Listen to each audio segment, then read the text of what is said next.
Hello everyone. तो आज हम बनाने वाले हैं एक रिसर्च एजेंट एग्जांपल। इसमें हम कोई भी प्रॉम्प्ट दे सकते हैं एंड देन ये हमारे प्रॉम्प्ट के बेस पे हमें रिसर्च जनरेट करके देगा। एंड आप यहाँ पे देख सकते हैं हमें आउटपुट मिल चुका है। तो चलिए स्टार्ट करते हैं। पहले हमने एक रिसर्च एजेंट नाम के फोल्डर में टाइप स्क्रिप्ट इनिशियलाइज करी है, इसमें कि हमने मेन index.js फाइल बनाई है। इसमें हम पहले एक सर्वर HTTP सर्वर बनाएंगे यूजिंग हराकू सर्वर। हमने हराकू सर्वर को इंपोर्ट किया, देन न्यू सर्वर को हमने इनिशियलाइज़ किया। उसके बाद हमने एक ऐप क्रिएट किया सर्वर डॉट क्रिएट ऐप की मदद से। एंड देन हमने एक स्लैश एंड पॉइंट बनाया जिस पे हमारा ये UI रेंडर होगा। एंड देन हमने एक slash research post and point बनाया जो कि हमारा आउटपुट जनरेट करने में मदद करेगा। एंड हम जो गेट एंड पॉइंट बना रहे हैं इसमें हम होम पेज को रेंडर कर रहे हैं जिसमें कि हम HTMX का यूज़ कर रहे हैं। इसमें हमने ये सिंपल UI बनाया है जिसमें कि हमारा एक फॉर्म है, फॉर्म में हमारा इनपुट एंड ये बटन होगा। एंड जो भी आउटपुट आएगा हमारा उसे हम इस डिव के अंदर रेंडर करा देंगे। उसके बाद हम देखेंगे कि स्लैश रिसर्च एंड पॉइंट बनाया है जिसमें कि हम यूज़र से क्वेरी ले रहे हैं उसकी। एंड क्योंकि हम JSON-NET का यूज़ कर रहे हैं सारे काम करने के लिए, इसलिए हमने जो क्वेरी है उसे लोड कर दिया हमारे JSON-NET की मदद से। तो ये JSON-NET हमने इंपोर्ट किया अराकू डेव में से। एंड देन हमने JSON-NET को इनिशियलाइज़ किया। उसके बाद JSON-NET.external string फंक्शन का यूज़ करके हमने क्वेरी को लोड कर दिया। अब लोड करने से क्या मतलब है कि हम हमारी JSON-NET फाइल में हमारी जो क्वेरी है उसे आगे चल के हम देखेंगे, हम उसे गेट कर सकते हैं एंड देन यूज़ कर सकते हैं इस क्वेरी का। मतलब कि हमें ये क्वेरी अवेलेबल हो जाएगी हमारी JSON-NET फाइल में। एंड देन हम फंक्शन को लोड कर रहे हैं जो कि हम JSON-NET फाइल में से ही कॉल करेंगे। तो जावास्क्रिप्ट कॉल बैक करके हम फंक्शन को लोड करते हैं जिसमें कि कोई भी नाम दे सकते हैं, हम फंक्शन को पास कर सकते हैं। बट हम जो यहाँ फंक्शन पास कर रहे हैं क्योंकि हमारा जो JSON-NET है वो एसिंक्रोनस नेचर को सपोर्ट नहीं करता है, तो हमारे इस फंक्शन को जो है वो पहले हमें सिंक्रोनस बनाना होगा। तो सिंक्रोनस बनाने के लिए पहले हम क्रिएट क्लाइंट को इंपोर्ट करेंगे from sync RPC and then create client को कॉल करके हम इसमें हमारी फाइल का पाथ दे देंगे जो कि यहाँ पे होगा जनरेट रिस्पॉन्स में। तो हमें 3 फंक्शंस का यूज़ करने की ज़रूरत पड़ेगी आगे चल के। तो हमने तीनों फंक्शन को सिंक्रोनस बनाया using create client. And then ये जो फंक्शंस होते हैं ये एक कॉमन JS फाइल होनी चाहिए, वरना ये सिंक RPC सपोर्ट नहीं करता है इस बात को। एंड हम जो ये फंक्शंस में कर रहे हैं वो हम बाद में देखेंगे जब हम main.jsonnet में जाएंगे। और सेम हमने 2 फंक्शंस को और लोड किया, मतलब कि हमने तीनों फंक्शंस को लोड किया जावास्क्रिप्ट कॉल बैक की मदद से। एंड देन मेन पार्ट आता है जहाँ हम हमारी मेन फाइल को रन कर रहे हैं, मतलब कि main.jsonnet को रन कर रहे हैं। अब फाइल को रन करने का तरीका होता है कि JSONNET.evaluate फाइल करके हम अपनी फाइल का पाथ दे सकते हैं। एंड देन हम जाएंगे अपनी main.jsonnet फाइल में। एंड देन यहाँ पे हमने एक प्रॉम्प्ट टेम्पलेट बनाया हुआ है। एंड देन हम एक फंक्शन बना रहे हैं जनरेट प्रॉम्प्ट नाम से। इसमें हमने अपनी क्वेरी को गेट किया जो कि हमने index.js में यहाँ से लोड करी थी। एंड देन हमने हमारे फंक्शन को कॉल किया। अब फंक्शन को कॉल करने का तरीका होता है araku.native एंड फंक्शन का नाम एंड देन जो फंक्शन पैरामीटर्स लेता है वो। एंड देन जो भी रिस्पॉन्स आएगा उसे हमने पार्स कर दिया। एंड ये फंक्शन वही है जो हमने यहाँ से लोड किया था, जो कि ये वाला फंक्शन है। एंड देन देखेंगे कि ये फंक्शन क्या करता है। इसमें हम एक फंक्शन बना रहे हैं जो कि क्वेरी लेता है जो हमने main.jsonnet में से पास करी थी।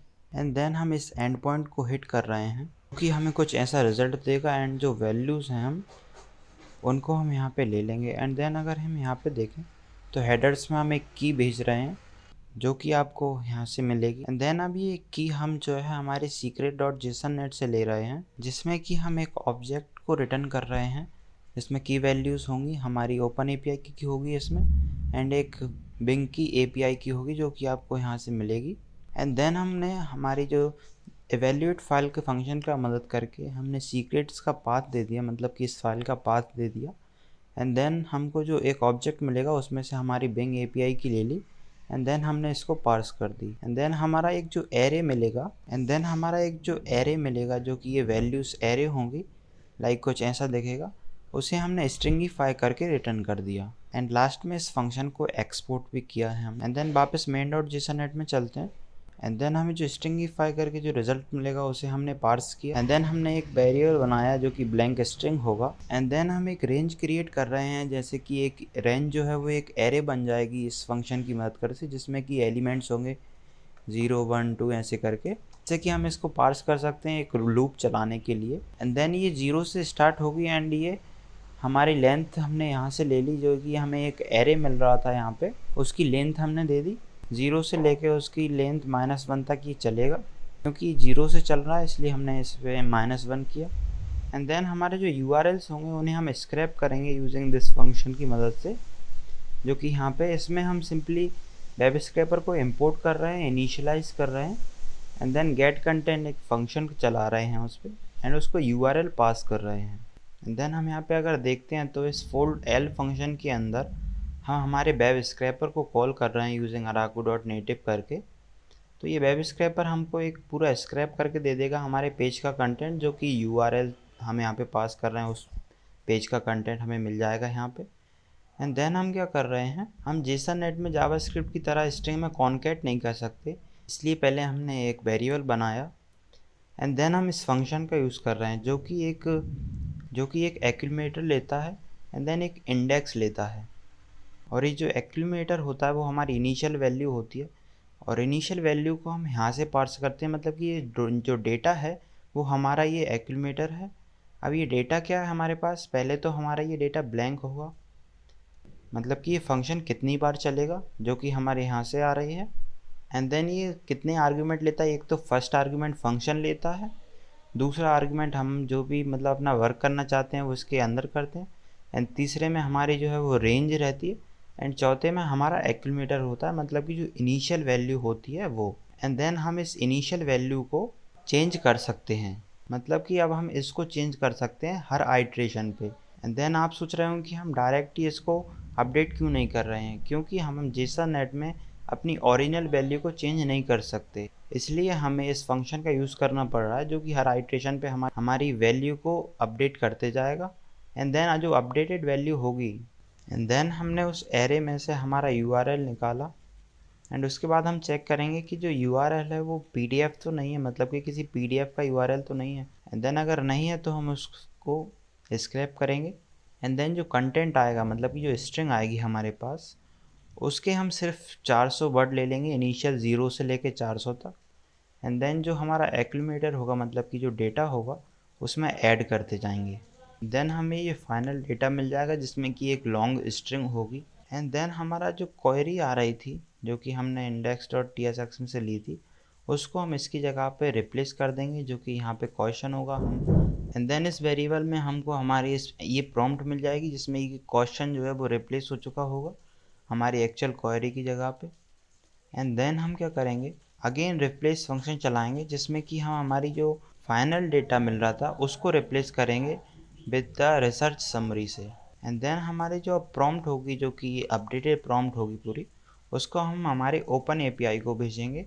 अब ओपन API का ये फंक्शन को कॉल कर रहे हैं हम, जो कि इस फाइल में है।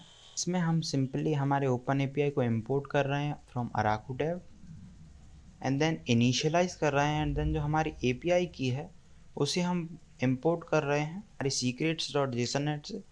हमने दोबारा से हमारी फाइल को चलाया जैसे कि हमने बिंग वेब सर्च में भी किया था। एंड देन हमें जो ऑब्जेक्ट मिलेगा उसमें से हमारी ओपन API की ले ली। एंड देन हम जो मॉडल इनिशियलाइज कर रहे हैं उसको हमारी की भी पार्स कर दी है। एंड देन हम क्या कर रहे हैं, OpenAPI.chat फंक्शन को कॉल कर रहे हैं जिसमें हमारी प्रॉम्प्ट होगी एंड मैक्स टोकन्स भेजेंगे हम 2000। एंड देन जो भी हमारा रिस्पॉन्स आएगा उसमें से हम कंटेंट को एक्सट्रैक्ट करेंगे एंड स्ट्रिंगिफाई करके हम जो है हमारी main.jsonnet फाइल को भेज देंगे। एंड देन हमें जो भी यहाँ पे रिस्पॉन्स मिलेगा उसे हमने यहाँ पे रिटर्न किया, मतलब कि ये फंक्शन में से, मतलब कि इस फंक्शन में से हमने ओपन API कॉल के जो रिस्पॉन्स आएगा उसको हमने यहाँ से रिटर्न किया इस फंक्शन में से। एंड देन उस फंक्शन को हमने कॉल कर दिया, मतलब कि जब हम इसे कॉल करेंगे तो ये फंक्शन जो भी रिटर्न कर देगा वही ये फाइल हमें रिटर्न करके दे देगी। एंड देन वापस हम index.tsx फाइल में आते हैं, तो हमने यहाँ पे जो हमने फाइल रन की थी main.jsonnet, उसमें से हमें जो रिस्पॉन्स मिलेगा तो उस रिस्पॉन्स को हम फॉर्मेट कर रहे हैं जिससे कि रीडेबल बने वो।